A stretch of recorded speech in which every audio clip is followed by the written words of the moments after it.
कैसे कैसे घूमेंगे कैसे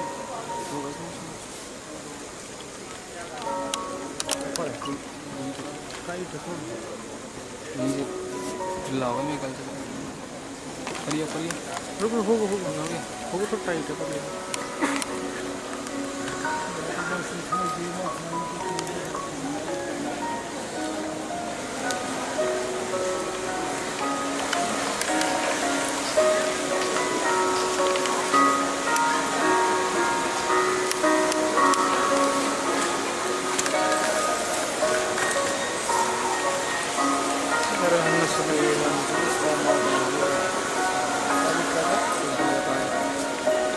बच्चों को स्टेज हो गया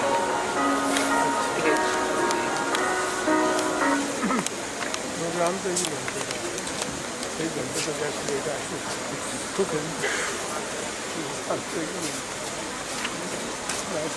मैं सर थोड़ा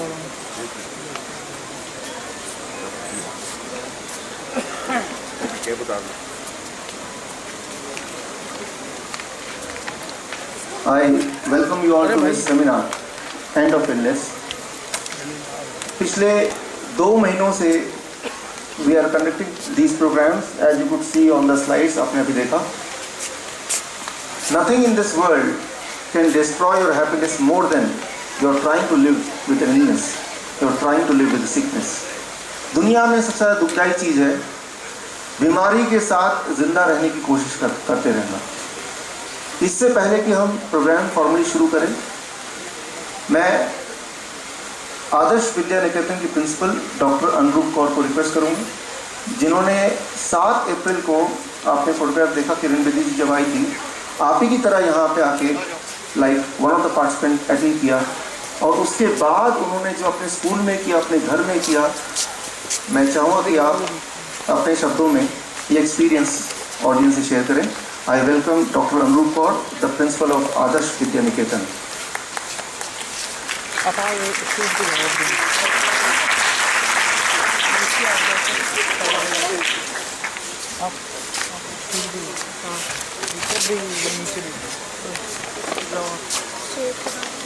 यहाँ से चढ़िए, यहाँ पे साइड ये खड़े हुए हैं ना, वो साइड से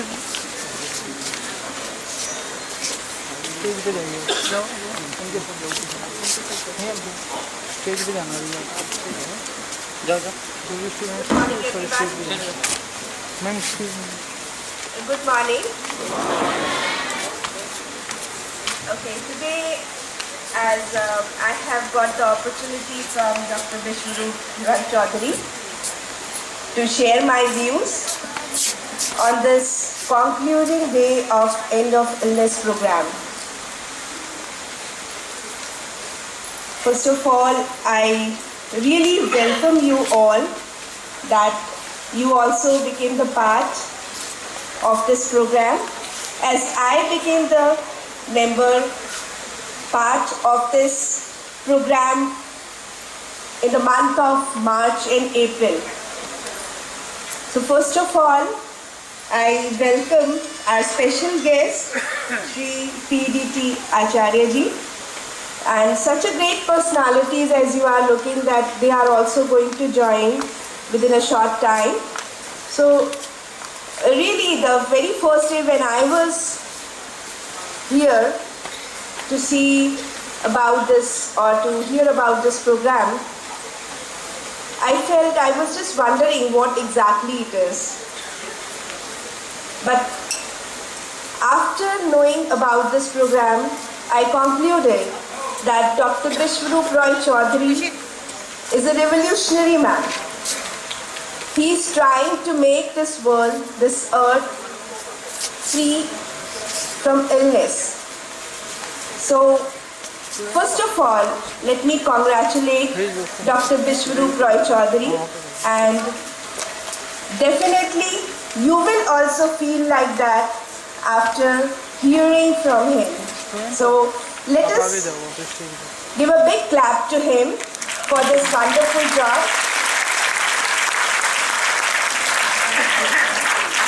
Let me explain, like in the month of March and April, they started this program from the schools, different schools. they have gone and means his team, they were going to the different schools.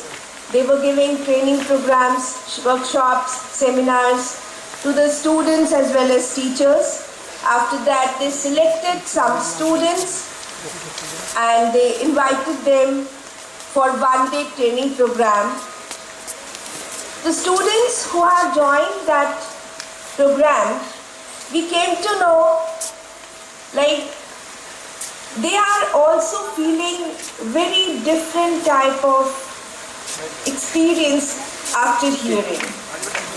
ये बहुत ही बड़ा अनुभव था बच्चों के लिए, teachers के लिए, सभी के लिए कि एक ऐसी पद्धति जो कि शोध के माध्यम से doctor Biswaroop Roy Chowdhury, he is going to explain after this speech, जिसमें वो बहुत सारी ऐसी बातें बताएंगे जो जब हमने पहली बार यहाँ आके सुना तो हमें भी बड़ा अजीब सा आश्चर्यचकित कर देने वाला लगा कि इतनी बड़ी बड़ी बीमारियाँ जो डॉक्टर्स कभी भी हमें एक सेटिस्फैक्ट्री आंसर नहीं करते कि what will be the result. They just keep telling us कि आपको मेडिसिन लेने हैं, आपको इन चीज़ों पे प्रिकॉशंस लेने हैं और ये करते रहना है, लाइफ लॉन्ग चलेगा, डायबिटीज़ है. वी नेवर हियर कि कभी कोई डायबिटीज़ से बहुत आसानी से बाहर निकल पाया हो. हार्ट पेशेंट्स हैं, किडनी पेशेंट्स हैं, इवन कुछ चीज़ें जो हम नॉर्मली अपने आप को बीमार करते हैं लेकिन हम डॉक्टर्स के पास जाते हैं, we never get the proper answer. मेरे साथ भी ऐसा होता था कि मैं बहुत जल्दी थोड़ा सा ऊंचाई पे जाने पे एक सफोकेशन फील करती थी. तो जो डाइट प्लान सर ने बताया उसके बाद मुझे महसूस होता है कि वो प्रॉब्लम मेरी रिमूव हो रही है, मुझे अब वैसी दिक्कत नहीं होती.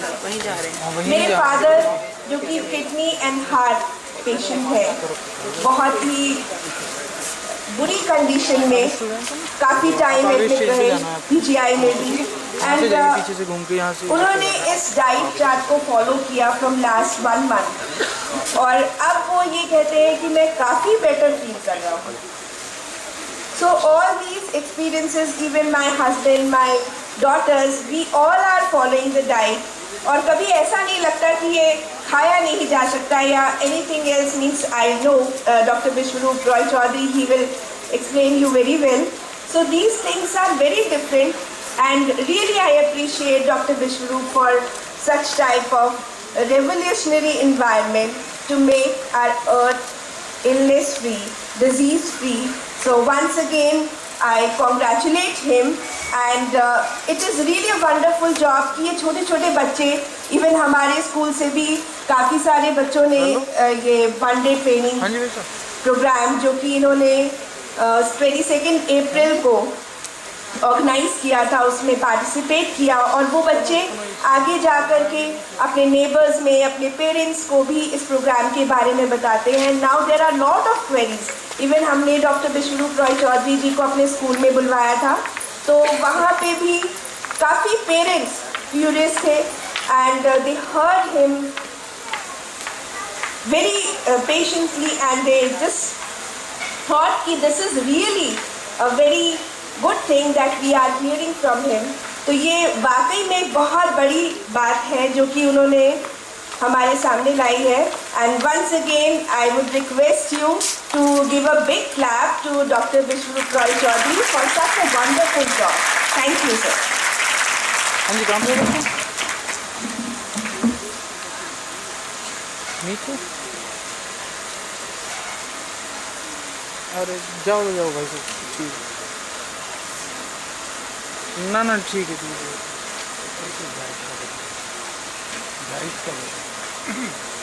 ना ना ना कोई दिक्कत नहीं. ना ना ना एक ही बात है, कोई दिक्कत नहीं. ठीक है ठीक है. Good morning to all of you. I welcome you all for End of Illness campaign and I would like to start by welcoming our esteemed chief guest, Shri PDT Acharya ji on the stage. I would request him to please come up on the stage, please. and I would request Dr. Vishwaroop Roy Chaudhary to please welcome him.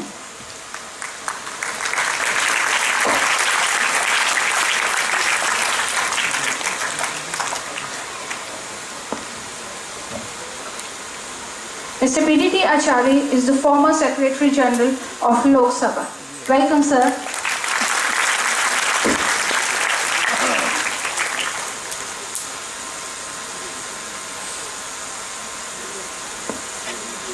Thank you, sir. Please, I would request you to take your seat.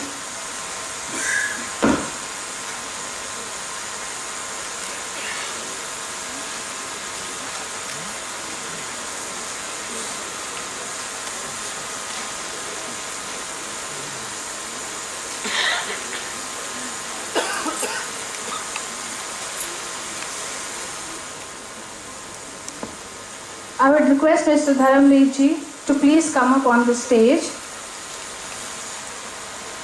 Mr. Dharamveer ji.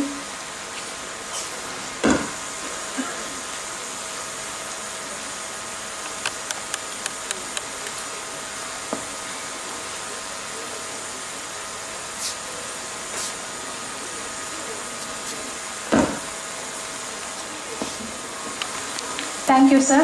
Thank you for coming.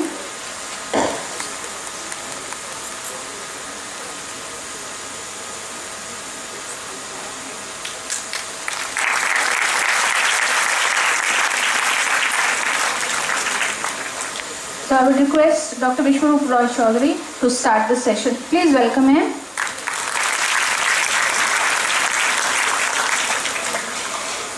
धन्यवाद दोस्तों, मैं आप सबका स्वागत करता हूं और हमारे बीच हमारे guest of honour Ramvilas Sharma ji जो बीजेपी के स्टेट प्रेसिडेंट हैं, they are about to come, and हमारे बीच कृष्णपाल जो यहाँ के एमपी आप सब ने हमने मिलकर चुना है, वो भी रास्ते में वो आने वाले हैं। और कल शाम को मुझे ईमेल आया है मेनका गांधी जी का, और ईमेल आपको नहीं दिखेगा यहाँ से, और उनके सेक्रेटरी का फ़ोन आया कि आज 8 बजे सुबह 8 बजे उनका कोई बहुत इंपॉर्टेंट मीटिंग है बीजेपी का कल, जो आपको पता है एक बहुत बड़ा कार्यक्रम है। तो उन्होंने ये रिक्वेस्ट किया है और उन्होंने माफ़ी मांगी कि वो जब अगली बार हम बुलाएंगे वो ज़रूर आएंगे। That's what is the message she wanted me to convey to you. और जितना मैं उनको समझता हूँ, जितना मैं उनको जानता हूँ, वाकई में ज़रूर कोई बहुत मुश्किल घड़ी और बहुत इंपॉर्टेंट काम रहा होगा। That's why she is not here. पिछले दिनों मैं आप सबके बच्चों से मिला जो पेरेंट्स यहाँ पे हैं, और उन सब बच्चों से एक बड़ा इंटरेस्टिंग सवाल पूछा आपके बारे में। तो फिर मैंने सोचा कि जब आप मुझे मिलेंगे तो मैं आपके बारे में बच्चों ने जो जवाब दिए वो मैं आपको बताऊंगा। और इसीलिए जिन बच्चों को हमने सवाल पूछा और जिन्होंने जवाब दिए वो हमने लिखित में लिए भी, उनसे साइन करा के वो हमारे पास हैं। और फिर उन्हीं बच्चों के पेरेंट्स को हमने इनविटेशन कार्ड भेजा जो आपको मिला, जिसकी तो आप आए। मैंने जो सवाल पूछा, सवाल वो ये था, इससे पहले कुछ लोग खड़े हैं जबकि यहाँ सीट बहुत सारी खाली हैं। जिनके जिनके साथ में सीट खाली है वो अपना हाथ रेस करें ताकि जो लोग खड़े हैं वो हाथ रेस के डायरेक्शन में जाके वहाँ बैठ सकते हैं। There are number of seats which is vacant.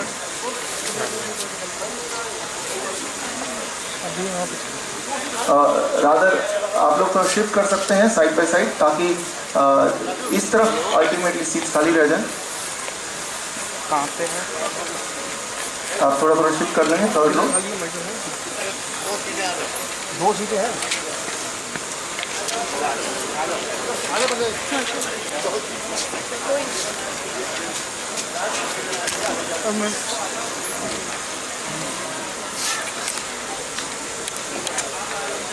मैंने आपके बच्चों से जो सवाल पूछा वो ये, जब वो सब मिले मुझे, जैसे आज आपसे मुलाकात हो रही है, और सवाल द क्वेश्चन वाज कि अगर गॉड आपके पास आ जाए और भगवान आपसे बोले, 2 ऑप्शन दे आपको आपके माता पिता के बारे में। मैंने आपके बच्चों से पूछा कि आपके माता पिता बहुत अमीर होंगे, जो भी आप चाहेंगे जीवन में आपके बोलने से पहले वो सारी मुरादें पूरी कर देंगे। गाड़ी चाहिए, बंगला चाहिए, कार, खिलौने चाहिए, what ever you will demand in your life it will fulfil, your parents will be so rich.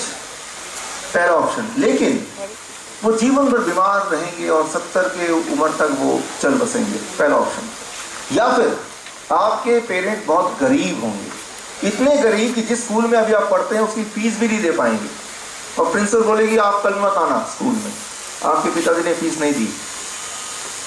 आपकी कोई भी ख्वाहिश पूरी नहीं कर पाएंगे, कोई भी ख्वाहिश पूरी नहीं कर पाएंगे, छोटी छोटी ख्वाहिश पूरी नहीं कर पाएंगे, लेकिन वो हेल्दी रहेंगे, 100 साल जिंदा रहेंगे। ये सवाल मैंने पूछा, ऐसे ही रिपीट किया 2-3 बार। फिर मैंने पूछा आप में से कितने लोग ऐसे हैं जो हाथ रेस करें, जो गॉड को बोलेंगे नहीं सेकंड वाला ही ठीक है, हमें कुछ चाहिए नहीं, लेकिन 100 साल वो जिए। आई एम श्योर आपको ये विश्वास होगा कि ऐसा सवाल मैंने करीब 83,000 स्टूडेंट से पूछा, और सभी का जवाब ये था कि हम चाहते हैं हमारे पेरेंट्स 100 साल जिए, चाहे हमें कुछ ना मिले। सो दोस्तों, थैंक यू। अक्सर मैं भी एक पेरेंट हूँ, अक्सर हम इस जद्दोजहद में लग जाते हैं कि हमें अपने बच्चों के लिए करना है, बच्चों के लिए करना है, बच्चों की सारी ख्वाहिश पूरी करनी है। लेकिन दोस्तों, बच्चों की जो पहली ख्वाहिश है वो तो आपका हेल्थ है, राइट? उसके बिना आपको कुछ नहीं चाहिए। एक सवाल मैं आपसे पूछता हूँ, अभी इन दिनों स्कूल्स में मैं गया, 83 स्कूल्स, अलग अलग पब्लिक स्कूल, उनमें से आप सबके स्कूल में गया, तभी आपको हमारा इन्विटेशन मिला, और एग्ज़ाम का माहौल चल रहा था, मार्कशीट का, अब तो रिजल्ट आ गए हैं। अगर गॉड यहाँ पे अभी आ जाए और आपको पूछे कि आपका बच्चा टॉपर होगा, ना केवल स्कूल का, आपके शहर का, हर बार टॉपर होगा, हर सब्जेक्ट में 100% मार्क्स आएंगे, लेकिन वो थोड़ा बीमार सा रहेगा, हमेशा बीमार सा रहेगा, पहला ऑप्शन। दूसरा ऑप्शन, आपका जो बच्चा है वो बहुत हेल्दी होगा, बीमार पड़ेगा ही नहीं, लेकिन हर सब्जेक्ट में 0 मार्क्स आएंगे, सारी टीचर बोलेंगे ये तो बहुत दलाइक बच्चा है, 0 मार्क्स आएंगे। मैं आपसे पूछता हूँ, कितने लोग ऐसे हैं, हाथ रेस करें, जो बोलेगा गॉड को कि सर, गॉड सर, आप सेकंड वाला ऑप्शन ही ठीक रहने दीजिए। How many of you will go for second option? Thank you. कितने लोग पहले ऑप्शन के लिए जाएंगे, वो भी हाथ रेस करें, और बाकी बीच वाले लोग कहाँ गए? मैं समझ गया कि हाथ ऊपर करने में थोड़ी आलस हो रही है, आपकी दिल की बात मैं जानता हूँ, because I am a parent. मेरा बच्चा अभी 8 महीने का है, 8.5 महीने का ही है, और मुझे अभी से चिंता लग गई, तो मैंने कहा कि आप पेरेंट्स से मैं आपसे टिप्स लेता रहूँगा, इसलिए मैंने कहा चलो ये भी एक एजेंडा है मेरे आज का यहाँ पे। तो आज हमारे बीच करीब 16 शहरों से, अलग अलग शहरों से, पोरबंदर से, सूरत से, हैदराबाद से, मेरठ से, नागपुर से लोग आए हैं, हमारे वॉलंटियर, हमारे मित्र आए हुए हैं। वो मित्र ऐसे जैसे आप मित्र बनने वाले हैं इसके बाद। उन्होंने जब हमारा एंड ऑफ इलनेस प्रोग्राम देखा तो उन्होंने अपना तन मन धन लगा दिया इसको प्रमोट करने में, आगे बढ़ाने में। सो मैं इसलिए बता रहा हूँ आपको क्योंकि आप भी ऐसा करने वाले हैं। जीवन में जो सबसे ज़्यादा दुखदाई चीज़ है, बीमार रहते हुए जिंदा रहने की कोशिश में लगना। एक सवाल मैंने सारे बच्चों से पूछा, सवाल मैं आप अभी पूछता हूँ, what is the standard blood pressure? या आपसे पूछता हूँ, what is the standard blood pressure? क्या आंकड़ा है वो? 120/80। ये सवाल मैंने बच्चों से पूछा, स्कूली बच्चों से, सबने 120/80 बोला। मैं अपने मेमोरी में गया, अपने पास को याद किया मैंने, और जब तक मैं क्लास 12th में था तब तक तो मुझे 120/80 याद नहीं आ रहा कि मुझे याद था। शायद आपको भी नहीं याद होगा कि आपको याद होगा। मैं ये सोचा कि मेरे सिलेबस में 120/80 था नहीं। What is standard BP, blood sugar कितना होना चाहिए, कोलेस्ट्रॉल कितना होना चाहिए, सारा कुछ तो था नहीं। शायद आज के सिलेबस में ये डाल दिया हो। क्लास 5th के, क्लास 4th के बच्चे भी 120/80 बता पा रहे। मैंने प्रिंसिपल से पूछा कि आपने सिलेबस में डाला है? प्रिंसिपल बोला नहीं डाला है, इनके फैमिली में, इनके घर में सिखाया होगा। तो आप तो घर वाले हैं, तो आपसे पूछ लेता हूँ, क्या आपने 120/80 इन बच्चों को सिखाया? क्या आपने स्टैंडर्ड शुगर कितना वो सिखाया, शुगर लेवल कितना होना चाहिए, कोलेस्ट्रॉल कितना होना चाहिए? आई एम श्योर आपने भी किसी ने नहीं सिखाया होगा। लेकिन सारे के सारे बच्चों को ये स्टैंडर्ड कैसे पता आज, जो पहले हमारे टाइम में जब हम बच्चे थे तब नहीं पता होता था? कौन सी दवाई होनी चाहिए, कितना दवाई होना, सारा डोज वगैरह कैसे पता? Anybody who could say the answer? क्या कारण?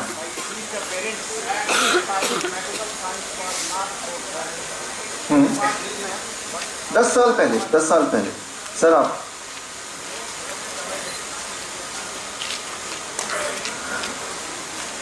लोग आपका जवाब ये मैं रिपीट करता हूँ, लोग घरों में दवाई ऐसे खाते हैं जैसे खाना खाते हैं, और पेरेंट्स को खाते हुए देख के लोग सीखते हैं, बच्चे सीखते हैं। I am sure you agree with this, right?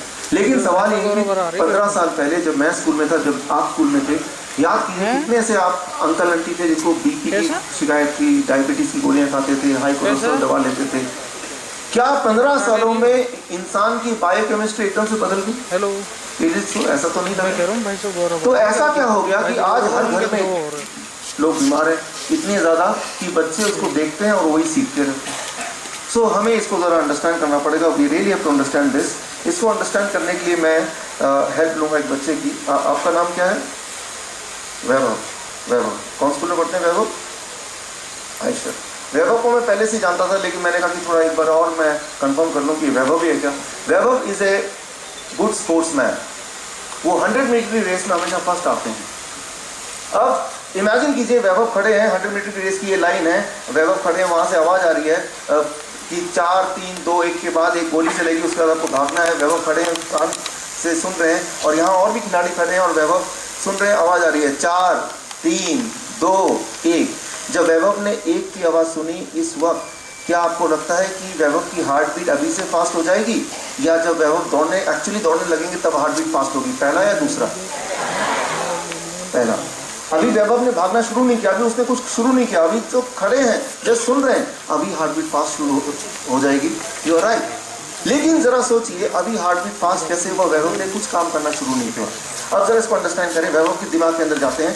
वैभव ऐसे खड़े हैं, भागने को तैयार हैं, वहाँ से आवाज़ आ रही है 4, 3, 2। जब ऐसी आवाज़ आ रही तो वैभव का दिमाग, एक ब्रेन देख रहा है ये वैभव ऐसे क्यों खड़ा, ये क्या करना चाहता है, वो आवाज़ कहाँ से आ रही है, लोग क्यों खड़े हैं? तो ब्रेन क्या करता है, पुरानी मेमोरी में जाता है कि पिछली बार जब वैभव ऐसे खड़ा था और ऐसी आवाज़ आ रही थी तो वैभव ने क्या किया था? वो तो दौड़ा था, भागा था, राइट। इसका मतलब ब्रेन ने अनुमान लगा लिया इस बात भी वैभव दौड़ेंगे, भागेंगे। ब्रेन का काम होता है सबसे पहले इंटीमेट करना हार्ट को कि भाई अगला स्टेप क्या होने वाला है। ब्रेन ने इमीडिएटली हार्ट को बताया, देखो भाई वैभव भागने वाला है। हार्ट को पता है जब भी वैभव भागेगा, हार्ट से ज़्यादा ऑक्सीजन मांगेगा, ज़्यादा न्यूट्रिएंट मांगेगा, ज़्यादा कई सारे हार्मोन मांगेगा। तो हार्ट ने अपनी तैयारी पहले से शुरू कर दी, हार्ट बीट पहले से फास्ट हो गया, राइट। सो अब वैभव एक्चुअली भागने लगे, हार्ट बीट फास्ट है, ज़्यादा ऑक्सीजन इंटेक हो रहा है, ज़्यादा न्यूट्रिएंट सर्कुलेट हो रहा है, राइट।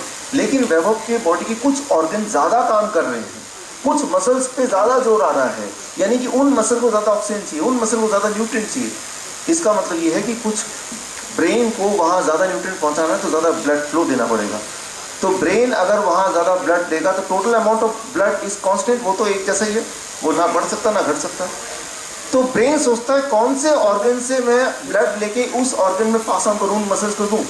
ब्रेन दोबारा पास की मेमोरी में जाता है और ये देखता है कि वैभव जब भी दौड़ता अपने जीवन में खाना नहीं खाता, यानी कि ये जो डाइजेस्टिव रीजन है यहाँ पे ब्लड की ज़रूरत खास नहीं है, इस वक्त तो खाएंगे नहीं।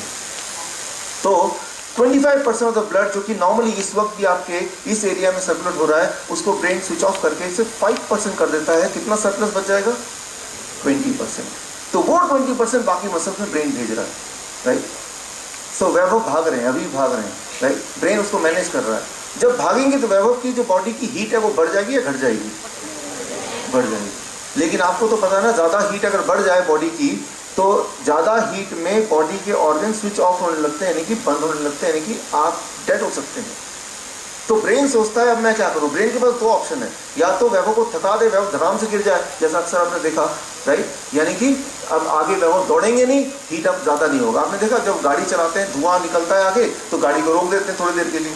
तो ब्रेन भी ऐसा कर सकता है, लेकिन ब्रेन ऐसा करेगा तो वैभव हार जाएंगे। ब्रेन नहीं चाहता कि वैभव हार जाए, राइट। तो ब्रेन क्या करता है, एक और मैकेनिज्म ऑन कर देता है। ब्रेन स्विच ऑन कर देता है स्वेट ग्लैंड्स, राइट। पसीने के रास्ते एवोपरेट होगा वो वाटर, पसीना जो है बनेगा और उससे एटमॉस्फेयर में सारा हीट जाने लगेगा, यानी कि वैभव का हीट एक लेवल से ज़्यादा बढ़ेगा नहीं। अब वैभव भाग रहे हैं और बॉडी से पसीना आ रहा है और पसीने की वजह से धीरे धीरे हीट भी बाहर निकलता जा रहा है। So it will keep on happening. अब वैभव फिर भी भाग रहे हैं, राइट। एक टाइम आएगा कि हमारे बॉडी का जो पानी की मात्रा है वो कांस्टेंट है, थोड़ा सा ही है, वो भी खत्म होने लगा। पानी जब खत्म होने लगेगा तो अब क्या होगा, व्हाट विल हैपन, खून वो ज़्यादा, राइट, उसकी फ्लूइडिटी वो कम हो जाएगी, राइट, उसका फ्लो मुश्किल होगी, एंड उससे भी बॉडी जैम हो सकता है, he can die on the spot. तो अब ब्रेन सोचेगा, दो ऑप्शन दोबारा है, या तो ब्रेन अभी वैभव को थका दे, वो गिर जाए, या फिर ब्रेन कुछ और इंतजाम करे। तो ब्रेन ने एक और इंतजाम किया, वो क्या, प्यास। आपने ध्यान दिया, कभी डिस्कवरी में दिखाते हैं, स्पोर्ट्स चैनल में दिखाते हैं, वो भाग रहा है और जो खिलाड़ी और 10 किलोमीटर की रेस में और रास्ते में पानी लेके खड़े हैं और पानी छीनते हुए भाग, देखा, पीते हुए देखा आपने। तो वैभव को प्यास लगी और वैभव भाग रहे हैं, साथ में वो कुछ लोग रास्ते में खड़े हैं पानी लेके तैयार, वैभव ने पानी छीना, भागने की स्पीड को बरकरार रखा, पीते हुए गए और भाग रहे हैं। वैभव ने 1 लीटर पानी पी लिया, भाग रहे हैं, मैराथन में भाग रहे हैं, राइट। आप गौर कीजिए, अगर 1 लीटर पानी पी जाएंगे तो एकदम से वैभव क्या आ जाएगा, सुसु आ जाएगी, राइट। लेकिन अगर सुसु आ जाएगी, वैभव बोलेगा जरा आप लोग ठहरो, मैं सुसु करके आया फिर भागूंगा, राइट, वैभव तो हार जाएंगे। तो ब्रेन नहीं चाहता कि वैभव हार जाए, तो ब्रेन क्या करेगा, राइट, जो ब्लैडर है जहाँ पे यूरिन इकट्ठा होता है, उसकी जो सेंसेशन है उसको स्विच ऑफ कर देगी, राइट, उसको स्विच ऑफ कर देगी, ताकि वैभव भागते तो रहे, राइट, लेकिन वो यूरिनेट की सेंसेशन वो अभी ना आए, जब तक कि रेस ना खत्म हो जाए। Try to understand, your brain is like an expert driver. पल पल कैसे वो आपको अंडरस्टैंड करके पुरानी मेमोरी में जाके आपके बॉडी के मैकेनिज्म को कंट्रोल करता है। मैं अगर आपसे पूछूं कि आपके शहर में, आपके इस लोकेलिटी में जहां आपकी गलियां हैं या आपके इस रास्ते मेन मथुरा रोड में, what is the safe driving speed, anybody, safe driving speed कितना होना चाहिए? कोई आपसे पूछे आपके शहर में आके कितना होना चाहिए? 50 kilometre per hour, right, 50 kilometre. मैं अपनी गाड़ी का जो मोटर है वो ऐसे सेट कर देता हूँ कि जब भी गाड़ी स्टार्ट होगी वो 50 किलोमीटर में ही चलेगी, ना कम ना ज़्यादा। क्या वो सेफ होगा? ये सुन लो, नो। अच्छा, तो ये तो 50 तो सेफ नहीं होगा भाई, तो कितने में मैं कर दूँ? Any other answer? 60 किलोमीटर कितना कर दूँ? 20 कर दूँ। मैं 20 कर देता हूँ, फिर मथुरा रोड में ले जाता हूँ, मैं हाईवे में ले जाता हूँ और 20 पे रखता हूँ, बिल्कुल वो 20 पे चलेगा, ना ज़्यादा ना कम। Will that be safe? Can not be safe, तब भी वो सेफ नहीं होगा, right. So what is the safe limit? Actually आप एक एक्सपर्ट ड्राइवर है तो आपको पता है कि कोई एक सेफ लिमिट हो ही नहीं सकती, वो तो सिचुएशन में बेस्ड है। हर पल आप उसको थोड़ा थोड़ा चेंज करते रहेंगे, थोड़ा थोड़ा चेंज करते रहेंगे। एवरी मोमेंट बाय मोमेंट आप उस सराउंडिंग को देखेंगे और अकॉर्डिंगली अपनी स्पीड को आप कंट्रोल करेंगे। सिमिलरली आपका ब्रेन कैसे करता है, आपने देखा वैभव केस में ब्रेन ने कैसे सर्कुलेट किया, किस तरह से मोमेंट बाय मोमेंट चेंज किया। ये जो 120/80 का आंकड़ा है, ये कोई आंकड़ा ही नहीं है। First of all it is an imaginary, right, a symbol, just imaginary number, right. ये जो मैंने आपसे सवाल पूछा कि 120/80, ये सवाल आज से 10 साल पहले पूछा होता तो आप बोलते 140/90। उससे 5 साल पहले पूछा होता तो आप बोलते 160/100। अगले 5 साल बाद पूछूंगा तो बोल देंगे आप 110/70। ये आंकड़ा स्क्वीज होता जा रहा है, स्क्वीज होता जा रहा है, राइट। सो आप जब डॉक्टर के पास जाते हैं, डॉक्टर जब बीपी लेने लगता है, जितना बड़ा डॉक्टर उतनी हार्ट बीट फास्ट। गौर किएगा भी, राइट। जैसी डॉक्टर की शक्ल देखी, अगर वो ज्यादा फीस लेने वाला डॉक्टर तो हार्ट बीट और फास्ट, राइट। जितना डॉक्टर गंभीर उतना ज्यादा ब्लड प्रेशर हाई। अब जब डॉक्टर मेजर करेगा, that is not your real blood pressure, that is a blood pressure at that moment, right, like वैभव्स, राइट। इसे कहते हैं व्हाइट कोट सिंड्रोम, राइट। तो डॉक्टर ने जो ब्लड प्रेशर मेजर किया उनके हिसाब से that is your real blood pressure, but reality ये है वो तो उनको देख के आपकी बीपी बढ़ गई। अब जो वो डोज बना के आपको देंगे, वो डोज जो होंगे वो आपके लिए नहीं है, वो उस इंसान के लिए है जो डॉक्टर के चैम्बर में पल भर के लिए था। That is not you.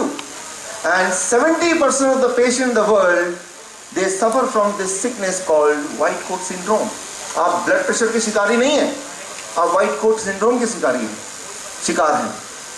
So what I mean to say, एक बात आप मान लीजिए, अगर आप कोई बीपी की गोली ले रहे हैं तो वो आपके लिए नहीं बनी है। एटलीस्ट 70% लोगों के लिए तो मैं ये बोल सकता हूँ, 70% of the people, that is not your BP. So first of all, as I said, there is no standard limit 120/80, 120/80, right. हमारे दिमाग में 120/80 चला गया है। अब मान लीजिए यहाँ का कोई डॉक्टर है, वो जाता है ब्राजील में। ब्राजील में जो फिगर है 95/61, ब्राजील की जो आम आबादी है उनकी अगर बीपी मेजर करेंगे सबकी 95/61, तो हमारा यहाँ का डॉक्टर जाएगा बोलेगा ये सारे लो बीपी के शिकार है भाई, इनको तो इनकी बीपी बढ़ाओ पहले। तो वही वाले डॉक्टर चले जाएंगे पोर्तुगल, पोर्तुगल में जो आम सिटीजन की जो बीपी है 135/85, वहां अगर ये वाले डॉक्टर चले बोलेंगे पहले तो इनकी बीपी घटाओ, ये सब हाई बीपी के पेशेंट, हाइपरटेंशन के मरीज हैं। सो मैं ये बोलना चाह रहा हूं जो 120/80 है ये आया कहां से, कभी हमने पूछा? राइट, ये आया कैसे, कभी हमने सोचा? हमने ये सोचा कि भाई 120/80 मुझे पता है, हर हाल में मैं इसको 120/80 पे ले आऊंगा। राइट, हम एक ऐसी चीज को टारगेट कर रहे हैं जो टारगेट इटसेल्फ इज कंफ्यूजिंग। मान लीजिए यहां से आपको आगरा जाना है, you are expert driver, you have a good car, आपने सोचा जितने सारे इंडिकेशन आगरा की तरफ होंगे मैं उसको फॉलो करूंगा, जाऊंगा, लेकिन इंडिकेशन इटसेल्फ इज फॉल्टी। अगर इंडिकेशन कहीं और डायरेक्शन दिखा रहा है जो आगरा को पहुंचाएगी नहीं, आप कितना भी इंडिकेशन को फॉलो करेंगे you will end up in reaching something somewhere else. Right, so ये कहानी शुरू कहां से हुई? 1997 की बात है। 1997 से पहले जो स्टैंडर्ड बीपी हुआ करता था, सिस्टोलिक बीपी 160 हुआ करता था, डायस्टोलिक 100। WHO ने सोचा चलो देखें भाई ये ठीक है कि नहीं। कुछ उन्होंने पैनल बिठाया, उनको बोला कि देखो भाई 160/100 ठीक है क्या? उस पैनल ने बोला नहीं ये ठीक नहीं है, ऐसा करो कल से 140/90 कर दो। सो 140/90 जैसे स्टैंडर्ड चेंज हुआ, पूरे दुनिया में 35% new population became BP patient. सुबह का अखबार पढ़कर हम सब तो बीपी के पेशेंट बन गए, कल रात तक ठीक ही थे, जैसे स्टैंडर्ड लो हुआ बीपी के पेशेंट सारे के सारे बन गए। राइट, बाद में ये पता चला वो जो पैनल में जो लोग थे, एक्सपर्ट्स थे WHO के बिठाए हुए, they were the paid consultant of these companies. ये कौन सी कंपनी, आप जरा गौर से इनके नाम देखिए, ये वो कंपनी है जिनकी दवाइयाँ आप लेते हैं। राइट, सो हमारा जो बीपी का जो सर्कुलेशन है, ब्लड प्रेशर है, वो बार बार चेंज नहीं होता। 10 साल में चेंज हो गया, फिर 10 साल में चेंज हो गया, अलग अलग ऐसा नहीं होता। राइट, और ये सिर्फ ब्लड प्रेशर की बात नहीं है, अगर हम डायबिटीज़ की बात करें, शुगर की बात करें, 1997 तक जो स्टैंडर्ड थे फास्टिंग शुगर 140। 1997 में WHO ने एक पैनल का गठन किया, उनको बोला जरा देखना है 140 ठीक है क्या? उस पैनल ने चेंज कर देनी भाई कल से इनका फास्टिंग ब्लड शुगर 126 से ऊपर होगा, उन्हें भी हम शुगर का मरीज बना देंगे। और रातों रात हजारों लाखों नए लोग जो कल रात तक वो हेल्दी माने जाते थे, सुबह का अखबार पढ़ के अरे हम सब तो भाई डायबिटिक बन गए। Right? As many as 14% new population became diabetic overnight. यूं मानिए कि आपके स्कूल में जो प्रिंसिपल है, आपका पासिंग परसेंटेज कितना, मे बी 35%, 40%। एक दिन स्कूल के प्रिंसिपल को सपना आया, उन्होंने ऐलान कर दिया अगले दिन से कि कल से जिस बच्चे के 80% से कम मार्क्स आएंगे वो फेल माना जाएगा। हजारों लाखों बच्चे फेल होने लगेंगे। जनरल इंप्रेशन मास में क्या गया, अरे बाप रे बच्चे कितने फेल हो रहे, कितने नालायक हो गए बच्चे। But the reality is the standard is changed, उस पर ध्यान नहीं है किसी को। Right, and standard it keeps on changing also. Right, so ये जो पैनल में जो लोग थे, डायबिटीज के पैनल के जो लोग हैं, उनके नाम है, वो 9 लोगों के नाम आप नहीं देख पाएंगे वहां से। राइट, और वो सारे कंपनी जिनके साथ ये एसोसिएटेड है, ये that is them, and these are the very company those who manufacture the diabetic drugs. Right, ये वो कंपनी जो दवाइयाँ डायबिटीज की बनाते हैं। आप गौर कीजिए कि ऐसा एक टाइम था 15 साल पहले, ज़्यादा लंबी बात नहीं, 1997 से पहले। राइट, तब अगर किसी पूछे हाइपरटेंशन कितने लोगों को, डायबिटीज़ कितने लोगों को, rarely you would have found at that time, 15 साल पहले। आज अगर मैं यहाँ पे बोलूँ, कई बार मैं बोलता हूँ, यहाँ नहीं पूछूंगा आपसे कि कितने लोग ऐसे हैं जिनके घर में कोई भी दवा लगातार नहीं चलती हो, कोई ना कोई दवा। पूरे ऑडियंस में शायद ही कोई थोड़े से लोग होंगे जो कि कॉन्फिडेंटली हाथ रेज कर सकते होंगे। राइट, सो ये ट्रांसफॉर्मेशन कैसे है? Yes I know there are some people who are still healthy, जो अभी भी उस ट्रैप में नहीं आए। तो ये ट्रांसफॉर्मेशन हुआ कैसे? ये एक बड़ा षड्यंत्र है। कुछ कंपनीज इंक्लूडिंग, इनमें एक नाम है ग्लैक्सोस्मिथक्लाइन, उन्होंने पिछले 20 साल से ये काम किया कि कैसे हम स्टैंडर्ड को नीचे करें और दुनिया भर के डॉक्टर्स को हम ब्राइब करें, एजुकेट करें, राइट, सेल्स के थ्रू, कि ये स्टैंडर्ड है, अब ये स्टैंडर्ड आप और लोगों तक पहुंचाओ, आपके पेशेंट तक पहुंचाओ, जनरल मास तक पहुंचाओ, राइट, अकॉर्डिंगली